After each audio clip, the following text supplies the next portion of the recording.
Hello, Internet. We are live. Hey everyone, welcome to episode 55 of the Stanford MLSys seminar series. I'm Karan, and as always, we have with us Stan. Hey. Say hi to Piero. Hello. And our guest today, Doris Lee. So as always, we're going to do a 30-minute talk followed by a 30-minute podcast out discussion where you and the audience can ask questions and put questions in the live chat. Our guest today is going to be Doris, who is a just graduated PhD, I think, from the RISE lab at Berkeley and is now the co-founder and CEO of Ponder. And during her time in her PhD, she worked on data science tools, especially looking at insight discovery. And I believe she's going to talk to us today about her work on Lux.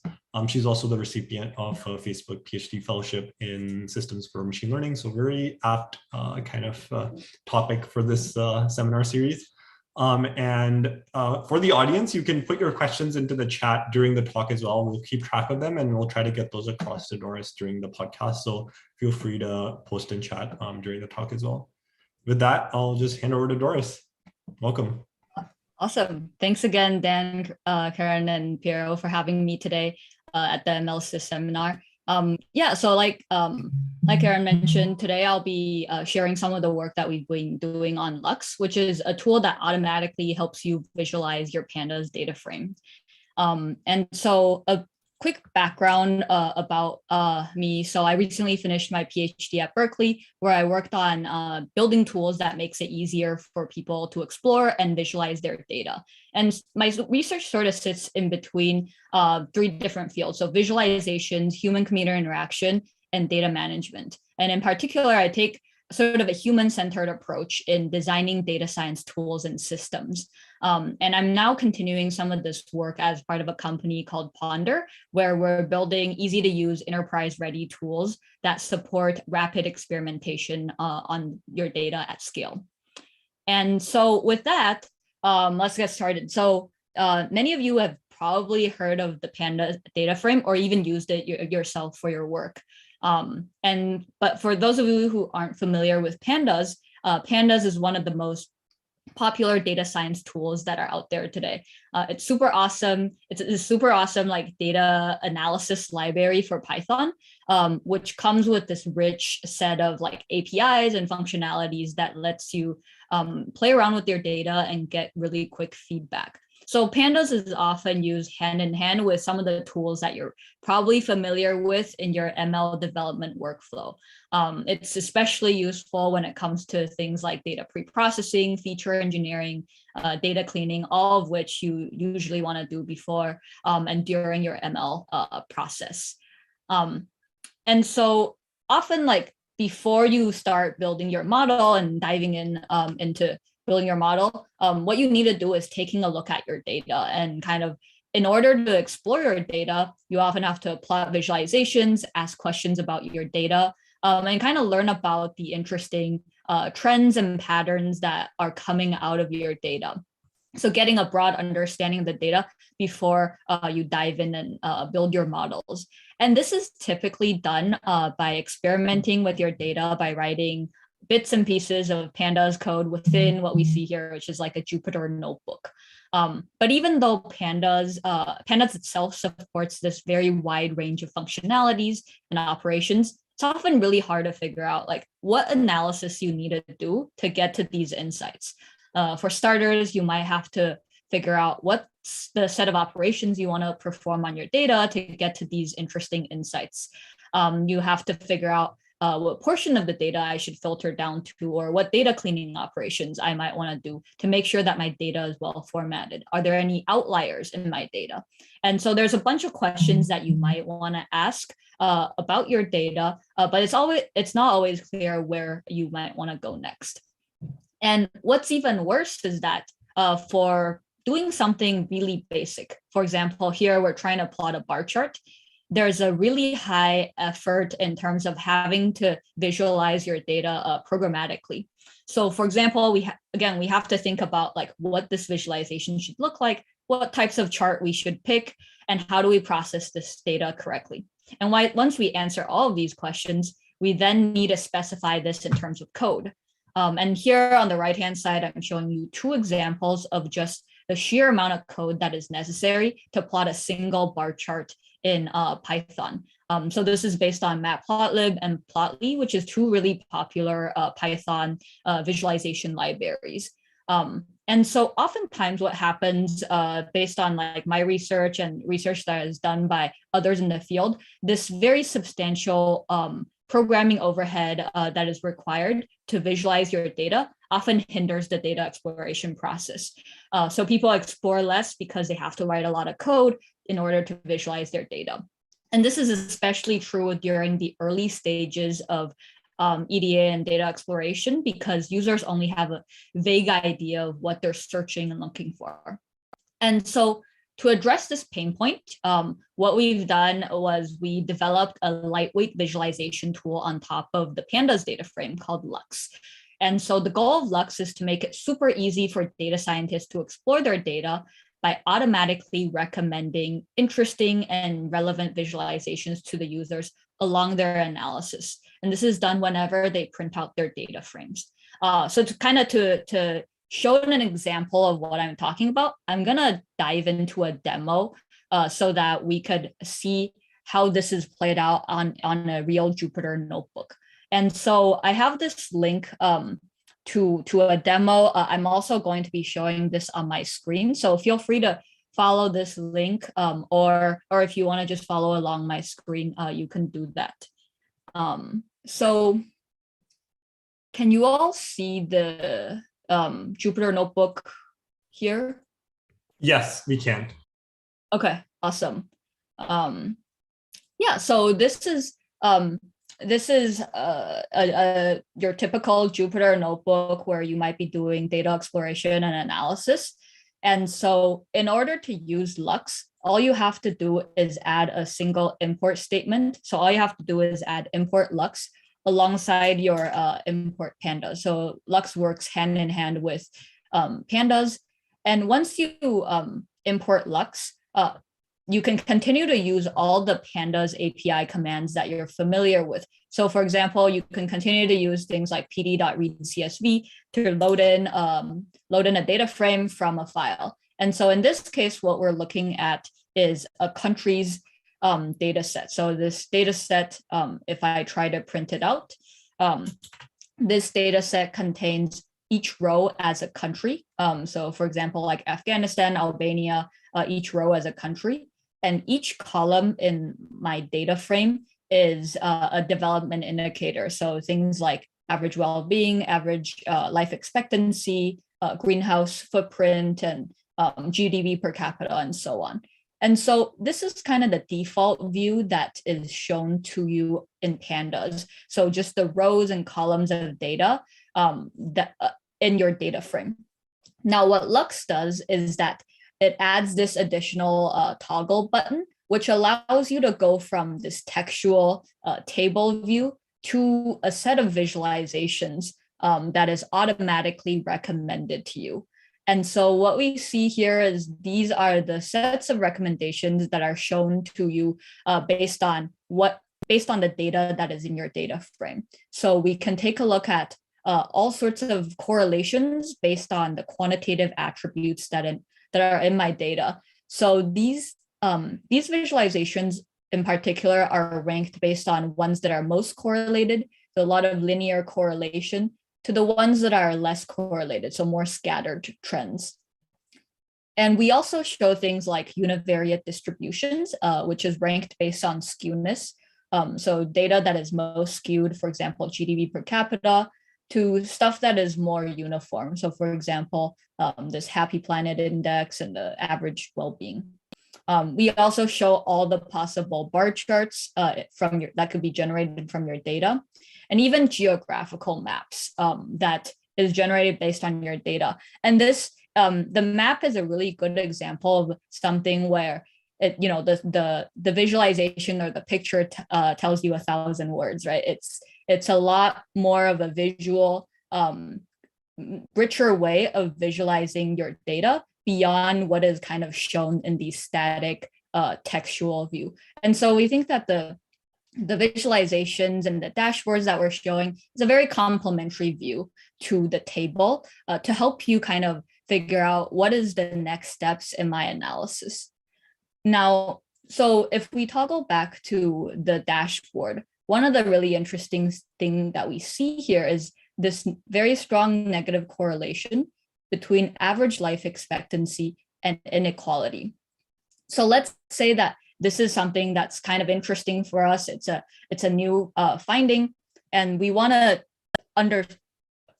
dig in more and understand what's going on here. And so in order to do that in Lux, we have this notion called an intent.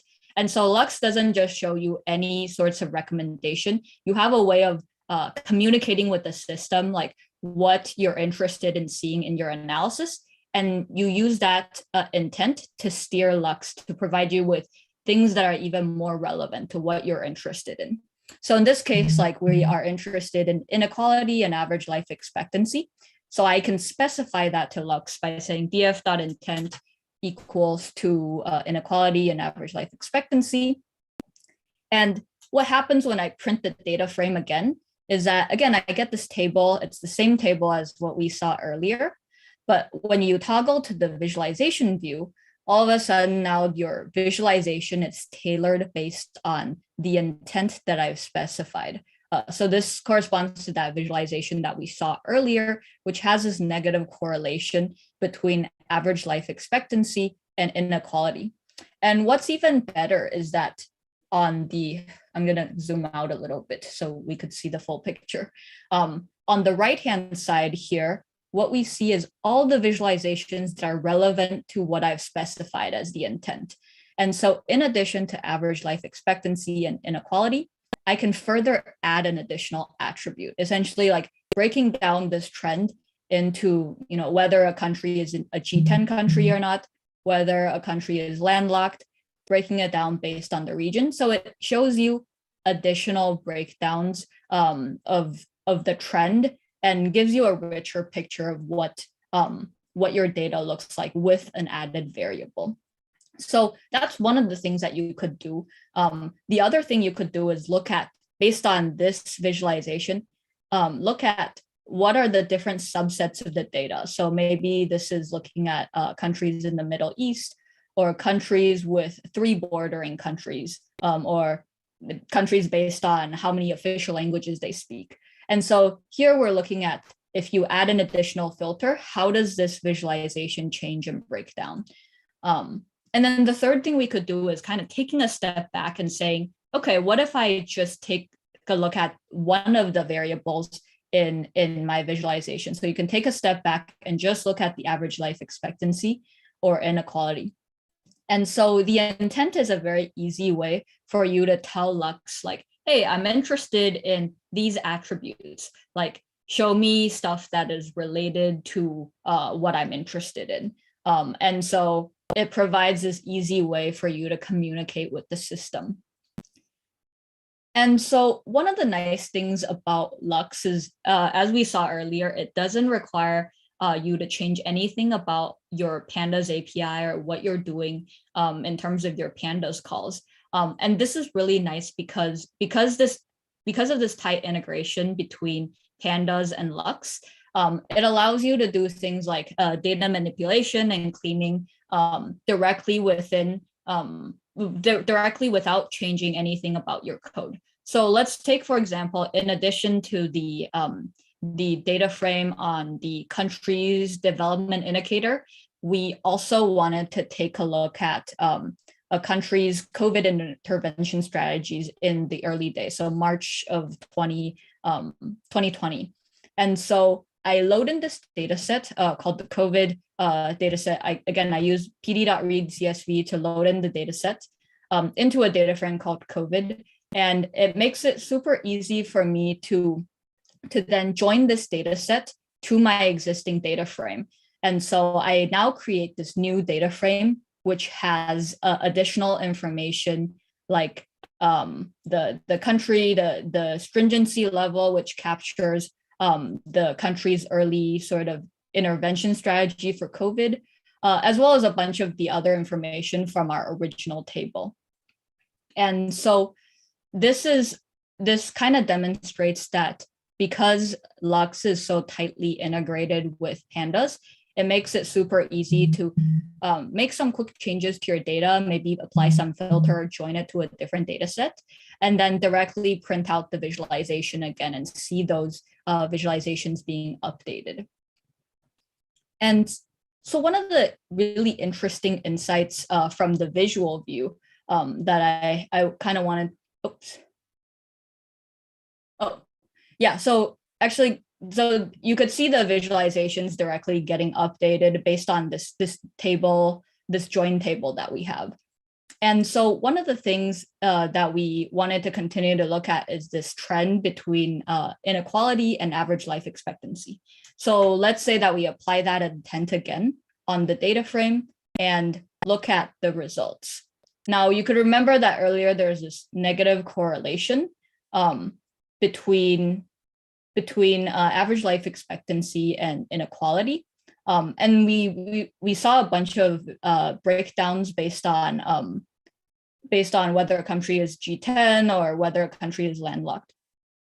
One of the things I wanted to highlight here is this new column that we added as part of the join table called stringency level. And essentially the way you can think about stringency level is how strict was the country in terms of its early intervention strategy. If the stringency level is high, it means that the countries enacted things like lockdowns and very strict policies in the early days of the pandemic. And if the stringency level is low, it means that the countries did not apply as many lockdowns and other more stringent policies. And so one of the really cool things you could see is that countries that are blue with higher stringency levels tend to be on this like top left-hand side of the corner. And like we could sort of extrapolate and say that, okay, maybe these are countries that have a more well-developed public health infrastructure. And so in general, they have lower levels of inequality and higher average life expectancy. So this is to some extent tied to the public health infrastructure that is within the country. Now, you also see this separation and a couple outliers, like these three outliers sort of doesn't necessarily follow the trend between the separation between between the orange data points and the blue data points. And so this is kind of an interesting insight because there's kind of these outliers. And I kind of outlined that again here.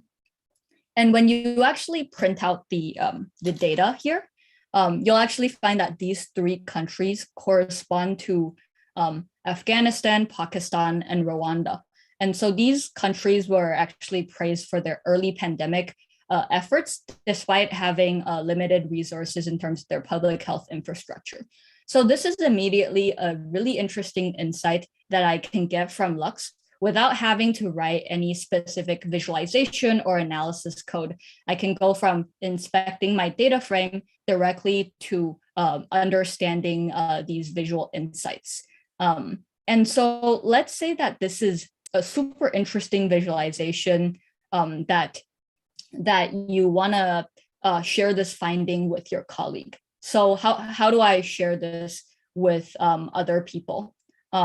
So Lux allows you to kind of click on any visualization that you see on this dashboard. And there's sort of this export button that you can click on. And what that does is that it exports this particular visualization that you've selected into a programmatic variable, in this case, df.exported. So then there's a programmatic way of working with this particular visualization. And the reason why this is really useful is not only can you work with this data frame as an object, you can even take the visualization object in Lux and translate it into code. So Lux supports sort of this ability to sort of export your code into Altair and Matplotlib, and you can kind of copy and paste this code and print it out directly to replot the same data. And this is super helpful because then I can take the code, make some really quick tweaks. Maybe you don't like the way that Lux is displaying this information. You make some quick tweaks, add a label, and then essentially like save this and share it with your friend. So this is at a very high level how you can go from data frame, loading in your data via a data frame, directly printing that data frame and getting some quick visual insights to a visualization insight that you can share with anyone that you're interested in sharing this insight with. And so going back a little bit to the slides. So we've seen how in the demo, we were able to go from our raw data frame into the visual insights and even be able to share this. And so Lux is essentially based on some of my dissertation work around how to design better automated assistants to help data scientists and data analysts with visual data exploration. And the underlying model of the recommendation system is sort of a culmination of the research that we've done in the space, along with many other research in the visualization recommendation space, into a tool that is lightweight, usable, and fits very well in the Pandas, Python, and Jupyter ecosystem. And so if you're interested in learning more about the details of how this is done underneath the hood, and some of the optimizations that we've developed to make this run more scalably and not without a huge overhead, you can check out our VLDB paper at this link. And so one of the most rewarding part around building Lux is seeing this growth in the open source community. It was really cool to see how Lux has been adopted by many data scientists spanning a wide range of industries, all of which, like there's a bunch of use cases where it helps them with their visual exploration experience. And so Lux has been downloaded more than 100,000 times, and it's being used for all sorts of applications. We've seen folks that have used Lux for visualizing anomalies on mobile networks and telecommunication companies. We've seen people using Lux for analyzing experiments data for drug discovery in pharmaceutical companies.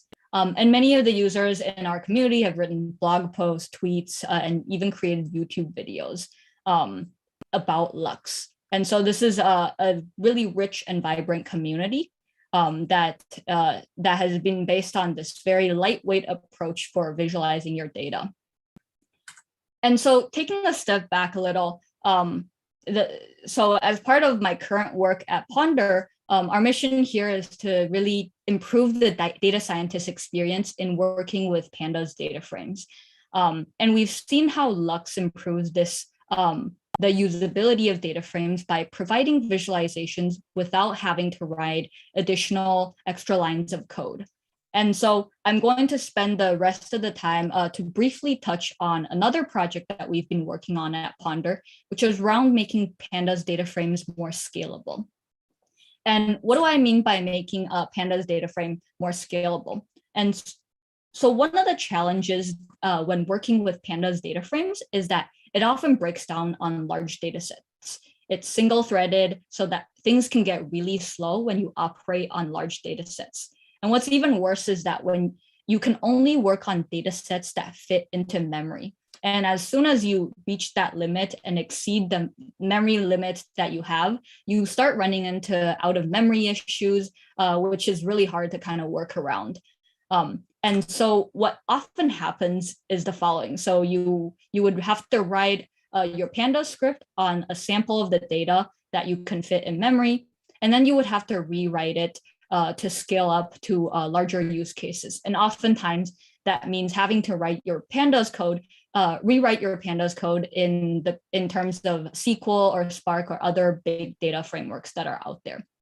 So this rewriting process is not only super costly in terms of the engineering hours that is needed and spent on this rewriting process, it's also super difficult to experiment, prototype, and debug your data in an agile manner. And we all know that iteration is kind of the key to ML and model development. So as data scientists or machine learning practitioners, you're always iterating on your data, and it's very hard to do it when you have to rewrite across these different scales. And so this often leads to frustration and loss of developer productivity. So to address this problem of Pandas scalability, what we've been doing at Ponder is working on an open source project called Modin. And what Modin does is that it's a drop-in replacement for Pandas. So all you have to do is simply change a single line of import, and right away you can get much better performance on larger scale data. So what this means is that you can continue to use the same Pandas API that you're familiar with. So your read CSVs, your group bys, and your pd.mean. But the Modin runtime is much faster because the operations are run in parallel. And with Modin, you no longer have to learn a new framework or be an expert in distributed computing in order to scale up your workloads. So you can really just focus on iterating quickly with your data, do these data cleaning operations, work with your features, and so on. And so as evidence to the success of this approach, Modin is being adopted by many industry data science teams spanning a wide range of industries, from pharmaceutical, automotive, and manufacturing companies. And it's also recently reached over 2.5 million downloads. And so to summarize, like at Ponder, our mission is to kind of empower data scientists to get to their insights faster with the tools that they already know and love, and namely, in this case, Pandas. We saw with both Lux and Modin, data scientists don't really have to change a single line of their code in order to supercharge their Pandas data frame with automatic visualizations and the automatic ability to scale up your data.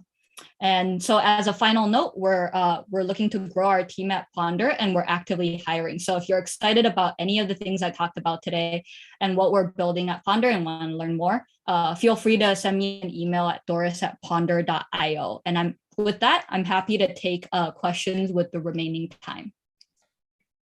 Awesome. Thank you so much, Doris. That was a great talk, and I'm very excited to dig into some questions. I want to remind folks in the audience on YouTube to please send in questions in the live chat, and we'll get those to Doris in this discussion. Okay, yeah, I guess just to kick things off, I think, I think you give, like, the demo is really great, and like I was pretty excited to see that.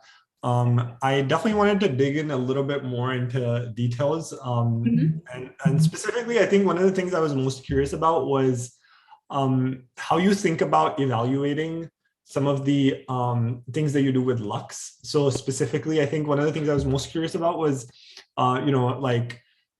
when you see data scientists or folks who are just, using Pandas generally use Lux, like, how do you think about whether it's making a difference to their workflows? It's like actually improving kind of, I can't even think of ways to evaluate it, but I'm sure you have. So I'm just curious what you've thought of there. Yeah, that's a really great question. And I think that's a question that I spent a lot of my PhD thinking about, like, okay, now that we've built these visualization recommendation systems, how do you evaluate it and essentially measure like the difference in performance in terms of like a regular manual tool versus a tool that provides some of these assistance. And one of the things that was that I think is really, and the evaluation piece itself is a super challenging problem, right? Because exploratory data analysis is such a ad hoc process. There's different ways of getting to the same insights. There's different insights that are within your data. And so like we have, like in the research literature, there has been studies where essentially you have user studies of different groups of participants, and one group of participants are using a manual tool, maybe something like Tableau or other graphical user interface visualization tool, and then kind of a more intelligent, smarter version where visualizations are being recommended. And within those studies, people have shown that having these recommendations kind of help a lot with prompting new ideas, new directions of exploration. And so that's like, given the context of that, a lot of like my work has been thinking about, okay, we know the benefits that you can get from these recommendation system. How do you embed it into the user's workflow in the sense that it's seamless? It doesn't require a whole lot of overhead or learning curve in being able to generate these recommendations. And so, yeah, I hope that kind of answers. That was a great answer. And just to maybe a quick follow on, I guess. I think one of the things you mentioned in your answer is like, comparisons to things like Tableau. And I'm just wondering like how you think about Lux in terms of the spectrum of like low code, no code, writing pieces of code, because it seems like one of the things you've done here is like you don't need to write code. And I know most people who work on anything that requires plotting will agree that it's very annoying to write plotting code. Yeah. And I actually, just 2 weeks ago, I was writing plotting code. I was using Copilot to write it, for example, because I was able to kind of say like, this is the kind of plot I want. Can you just fill out this code for me? So I'm just curious, what your thoughts are in general about where this sits in terms of, kind of programmer, I guess, like proficiency in terms of, writing these types of visualizations and so on. Like, is it targeted more at general users or you think of it as very broad and kind of everybody's included? Yeah, that's a really great question. I think that one of the key motivations of why we developed Lux in the first place was that a lot of these visualization recommendation tools that I spoke about, all of them are largely in graphical user interface or like Tableau-like interfaces, which makes it pretty hard for someone within a Jupyter Notebook environment to kind of move in and out of these environments, right? So you would have to kind of write some data cleaning code, dump it out maybe in a CSV file, and then have Tableau loaded in again. And so this kind of separation between the two worlds, the GUI world and your Jupyter Notebook, which is kind of a programmatic, interactive Python world, is a huge separation across the two worlds. And it's very hard to import and export data out of it. And so we started thinking about like, how do you bring some of the nice affordances that you have in Tableau and the intelligence that comes with it into the Jupyter Notebook environment? And so I think that Lux itself definitely is like much more narrow in terms of the features that it supports, and it's definitely not meant to be a complete replacement of Tableau. But I think that what is really important is the ability to seamlessly go between the visualization and all the other things that you want to do with your data, right? The data processing, the modeling, and all of that. And so that's one of the things that we've seen, like, okay, the ability to have a very low overhead to your visualization is actually something that is very attractive to data scientists. Now, I think that a lot of the audience or the users that we've seen with Lux is largely still folks that know pandas, folks that are in the Jupyter Notebook environment. So they're not necessarily your no code, low code business analyst persona. So I think there is still a role for these different tools serving in these different environments. Awesome. I'll let Dan take over, but that was a great answer. Thank you. Yeah, great answer, Doris. One of the questions I was thinking about as you were doing your demo, it was obvious to me that it's a super compelling demo, and those charts were really great. I was wondering, how did you come to realize that this was the right set of charts to visualize, the right set of recommendations? Did you go around talking to a bunch of people? Is it kind of known in the community, and was it just about making these things available in Jupyter? How did you, in terms of your process and your both the research process and the development process, come to those conclusions? Yeah.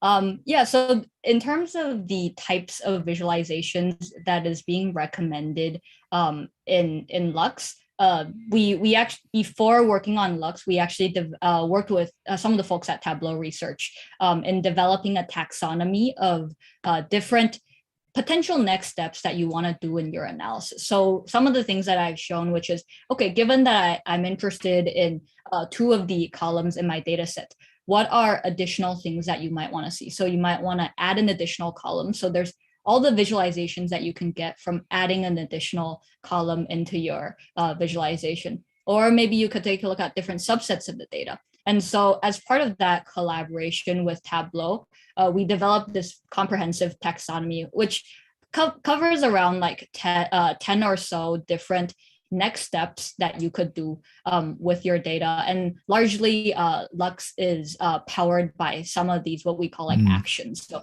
actions that you can take in your analysis. And some of that, as you could see in the demo, was tailored based on what the user has specified. So the intent that the user has specified. And some of that is generic. So for example, like, and if you don't specify anything, then you probably want to look at the correlation and the overall trends in your data sets. Gotcha. One of the other things I was thinking about is, have you started thinking about other modalities in your data, like images or videos or things like that? I haven't done too much work in terms of images and video visualizations.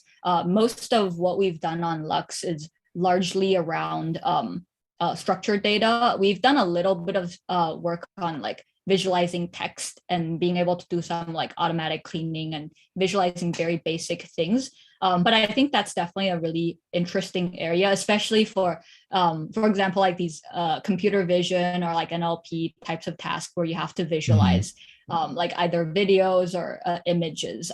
And so, yeah, so I think those are like really interesting directions.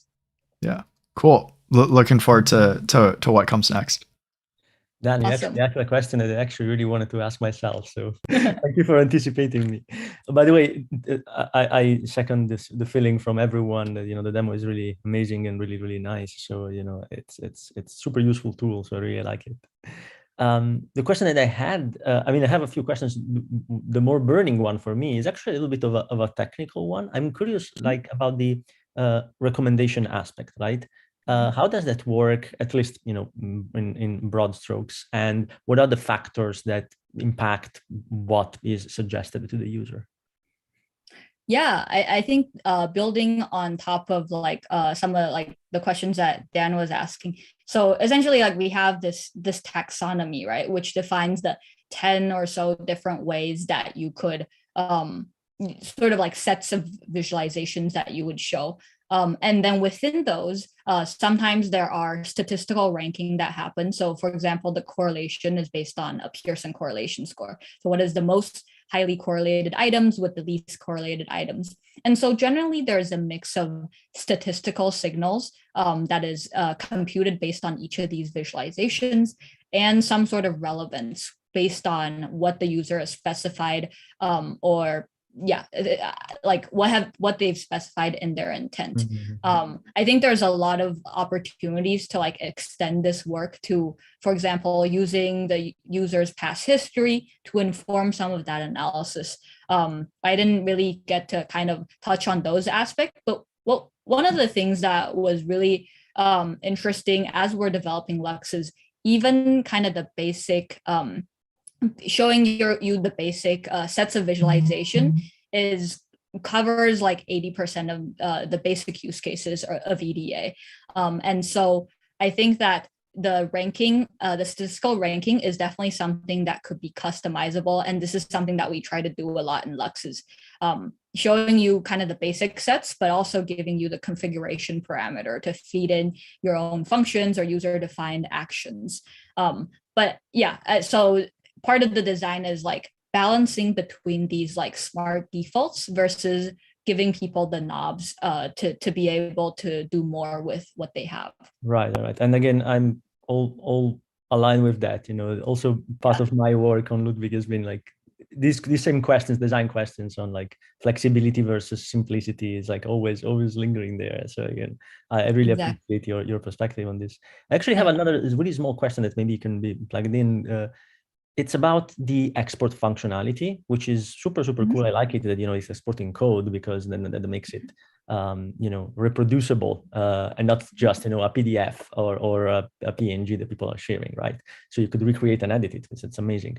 I have one technical question, which is, how does that work in practice, in particular with regards to the data, right? Do someone receiving that piece of code need to have also access to the same data at the same time in order to be able to reproduce it? Or is the data kind of embedded in the code? I'm trying to understand a little bit. Yeah, that's actually a great question. And I think this is something that we're still trying to figure out in Lux. The way that it's currently implemented is that you do embed that code into the data frame. So you would actually create a new data frame with the sort of the like the bar charts, the bar value of the bar charts directly computed, so that the snippet that you get is kind of a reproducible bit that you can then send to others, and they don't necessarily need the sequence of operations that you took to get there. And one of the experimental features that we have been playing around with is this ability to go from your raw data frame and all the cleaning operations that is required to the data itself, and that itself is a more reproducible chunk. But sometimes it's harder to like execute those because there are these intermediate steps that might be missing. So I think there's value to both, and we've seen users wanting one or the other. The initial, like the first approach is better for like, hey, I want to copy and paste this chunk of code and then just send it to someone and they can run it anywhere. And then the second approach is better if you are sending someone a full notebook and they want to see what are the sets of operations.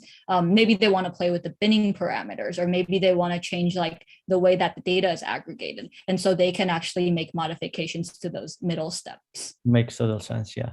Thank you very much for your answer. Doris, I wanted to pass along some comments and questions from the live chat. We've been getting a ton of comments, so keep them coming. We always love to see that. I wanted to start by just pointing out a couple comments. As soon as you finish your demo, let's see, where did the comment go? Matthew Ko says that's pretty neat. Chuck says Modin looks great. Richard Lee says bravo. So the audience agrees with us that was a really nice demo. They also had a few questions, one that I wanted to lead with, and feel free to dodge or not answer publicly if you don't want. Is Chuck says, looks like everything they make is free. How do they make money? How will they make money? What is their plan? So I found that one interesting and a little entertaining. Yeah, I mean, so the company Ponder itself is somewhat still in stealth, so I can't talk too much about like what exactly we're doing with the company, but largely like what we're building is centered around the Pandas data frame experience. And two projects that I talked about, Lux and Modin, are both examples of what we really believe in, which is we can really enhance the Pandas data frame experience without having the users to change too much about what they're doing. So it's the single line replacement, like import Modin or import Lux, and directly you get much faster performance in terms of your data frame, or in terms of getting visualizations for free within your notebooks. And so those two projects are essentially the starting point, both of which are projects that we developed at UC Berkeley. And they're kind of, the philosophies embedded within those projects is kind of what you'll be seeing more with the company. Cool. We had a couple of questions about Modin. So Matthias was wondering, what's the primary hardware bottleneck of Modin? If you had your dream compute system, how would it be different from today's systems? Ahan was wondering a similar thing. How does Modin work with CPU, GPU? How do you get all the parallelization and all the speed? Yeah. So I'm going to tackle that first question, which is around like I guess like resources and how Modin operates on top of like some of your existing infrastructure. So Modin works both on your laptop and in a cluster setting. All right, so we don't currently have like that much GPU support, but most of it is based on your CPUs. The way that Pandas currently work is, because it's single threaded, if you throw 8 cores at it, 10 cores at it, it's still gonna run single threaded. So you're ultimately like your bottleneck is the single threaded operation. With Modin, Modin has the capability of, because it parallelizes all the Pandas operations that you typically use, it's able to fully utilize the resources on your computer. So let's say you give it 8 cores, approximately it's going to run 8 times faster because of the full resources that it's using, not just a single core. So that's at a very high level how the parallelization is very different than your single-threaded pandas that folks are familiar with. Cool. Yeah, 8x speed up from having 8 cores is pretty awesome. Yeah. Let's see. We had a question about dynamic input in Lux. So things like epoch-wise loss, accuracy values, I guess things that change over time, or along axes like that. I guess like I wasn't too sure. Maybe like I'll just take my interpretation of the question and feel free to add additional comments if I didn't answer it fully. But I think maybe the question is getting at as you do more training, like if you have more training data points or you want to plot some of these, your ROC curves or something, how does additional training data points or additional data points get updated in real time? So Lux doesn't currently have any like streaming based features, so it doesn't automatically update your dashboards. But whenever you reprint out your data frame, we essentially regenerate the data based on whatever is in your data frame. And so you saw an example of this where we did a merge on a data frame. And then when we print it out again, the data frame shows the new data, the new DF, not the old data frame. And so one of the design choices and the reason why we do this instead of just like fetching data all the time is because computing these visualization recommendations is actually super expensive. Like you have to search through a wide range of visualizations, compute the statistics, and then essentially rank them. And we don't want to introduce too much overhead in terms of your typical like pandas computation as you're doing group bys and all of this if you're not printing out your data frame. And so Lux sort of has this lazy evaluation modality where it defers all the computation until the point where you print it out. And it even has a very basic caching strategy where if you print out the same data frame and the data hasn't changed that much, then it's kind of reusing the same results that you had earlier if the metadata and the visualization has not expired yet. Gotcha. We had one question. Is it possible to plot decision trees using Lux? I have never thought about like plotting decision trees using Lux, but I think that is a good extension that you could probably build in. So as I mentioned, like Lux has these kind of UDF, so like user defined functions or actions. And so those like extension, like think about as like extension packs allows you to kind of plug and play and build in your own visualizations as like kind of a function, and you can default those as displays. But as of now, the decision trees are not is not something that is supported in Lux. Gotcha. We had a more recent question about, I think, some use cases for Lux.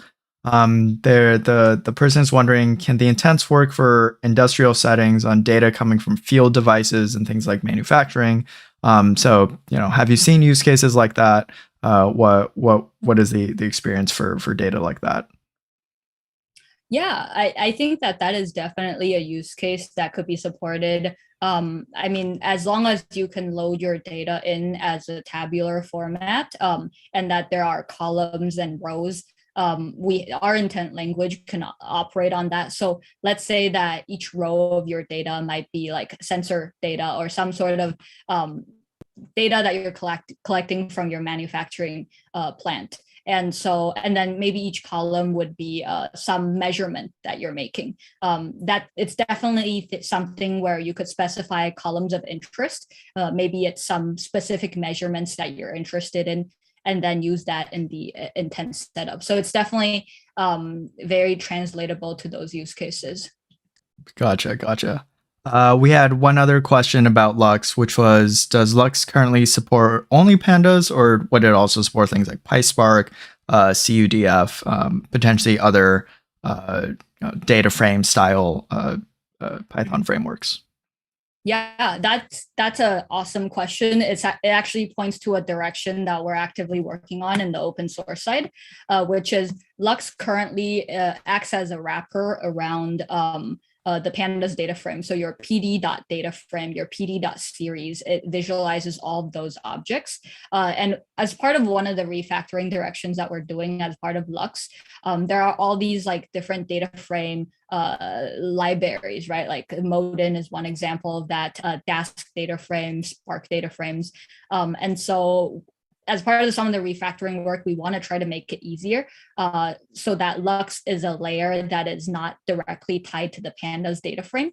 And so you can kind of swap in and out these different data frame implementations. So that, yeah, that's directly pointing out one of the directions that we're thinking about in the open source space. Very cool.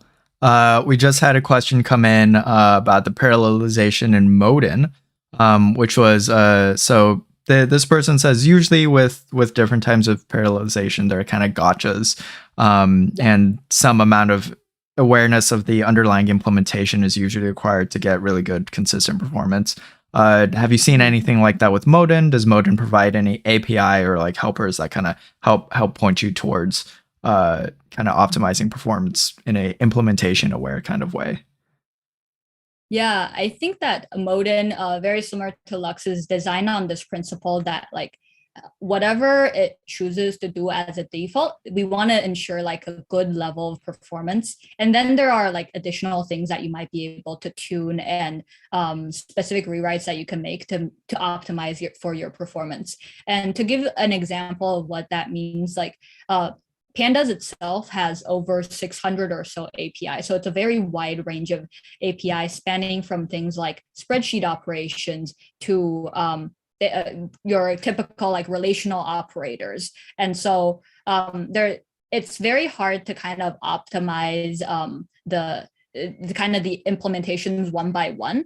And so one of the things that Modin does, because of some of the research work that the developers have done at UC Berkeley, we're able to sort of optimize more than 90% of the Pandas API. So that's a really wide Pandas API coverage range, which means that for most of the time, you don't have to necessarily, there's not really a time where you have to rewrite. Now, there's sometimes there are edge cases where you might have to rewrite a specific thing if the performance is not great. But in terms of our overall coverage, most of the time, like the Pandas scripts that we get, we can cover almost all the operators that are in there. Cool. I think one last question from the audience, which was somebody in the audience works at a visual business intelligence company, is wondering if they wanted to explore some synergies with you, what's the best way to get in touch? You could reach out to me at doris@ponder.io. I'll leave my email in the chat box in a bit. And yeah, feel free to reach out. Cool. Let's see. With that, Karan, would you like to take back over? Yeah, I guess I just wanted to, maybe take a step back. I think we got a lot of great questions in about kind of what's going on underneath the hood.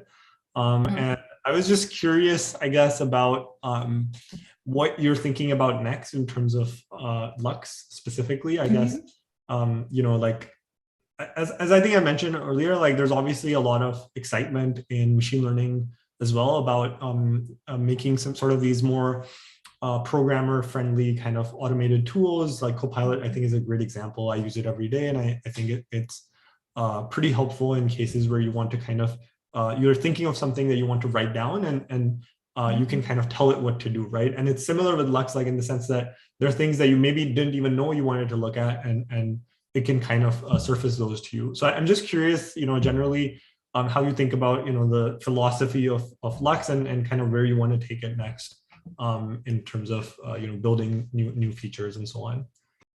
Yeah, Karan, I think you definitely hit the right points, which is Lux is sort of sitting at this level, which is it's not necessarily trying to replace like the Altairs and the Matplotlibs that is out there, or the Tableaus, right? You could see that when we have this ability to integrate very tightly with those visualization library. And part of the reason why is that whenever we're picking good defaults, there's always like you're going to satisfy 80% of the users and not 20%. There's always some weird edge cases where people want to add additional plots and plot things in a very specific way. And so with any sort of automated system, it's very important to not only give like good starting points for users, but the ability to expand and improve on that.